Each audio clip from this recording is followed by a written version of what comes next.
রাত পোহালেই কালী পুজো দেখতে দেখতে চোখের নিমেষে সব পুজোই শেষ হয়ে গেল। এই বছর পুজোগুলো অনেকটা আগেই হয়ে যাচ্ছে। আমি আর আমার বোন দুজন মিলে বেরিয়ে পড়েছি বড়মার মন্দির যাব বলে। আজকে আমরা দুজন মিলে সেম কালারেরই জামা পরেছি, ডিজাইনটা একটু আলাদা কিন্তু কালারটা কাছাকাছি একই রকম। আমাদের আস্তে আস্তেই সন্ধে হয়ে গেছে, ইচ্ছে করে আজকে একটু লেট করেই বেরিয়ে। এখানে এসে দেখি সবকিছুই চেঞ্জ হয়ে গেছে, আগের মতো আর কোনো কিছুই নেই। এক বছর আগে আমি এখানে এসেছিলাম, আগের লুক আর এখনের লুক পুরোপুরি আলাদা। এখন তো এই মন্দিরের কথা সবাই জানে, চারিদিকে এই মন্দিরটা ভাইরাল হয়ে গেছে। প্রথমেই এসে হাত পা ধুয়ে নিলাম, এখানে হাত পা ধোয়ার ব্যবস্থা রয়েছে। মন্দিরের ভেতরে আর বাইরে অনেকগুলোই দোকান রয়েছে, এখান থেকে পুজোর সমস্ত জিনিসপত্রই পাওয়া যাচ্ছে। সাথে রয়েছে ধূপকাঠির ব্যবস্থা, 10 টাকা করে দিলেই এখান থেকে ধূপের কাঠি পাওয়া যায়। আমি এখান থেকে ধূপের প্যাকেট একটা নিয়ে নিয়েছি, পুজোর ডালি আর নিয়ে নি।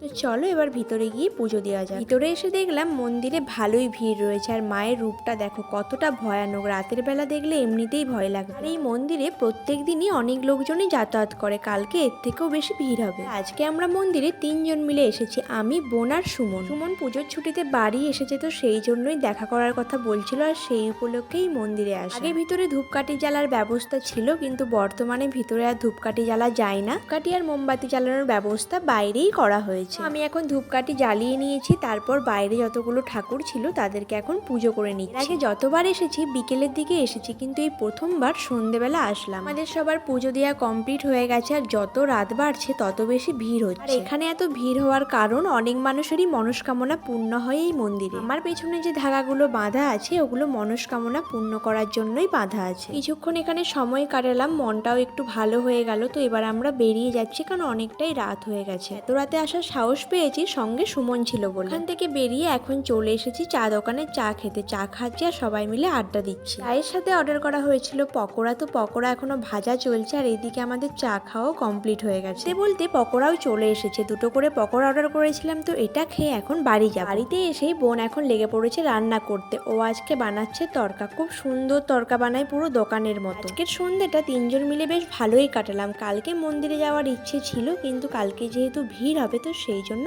আজকেই ঘুরে আসলাম। হয়ে চলে এসেছি রাতে ডিনার করতে। ডিনারে রয়েছে চিকেন কষা, তার সাথে রয়েছে তরকা, আর তার সাথে রুটি, আর মা এদিকে বসে পড়েছে কড়া নিয়ে খেতে।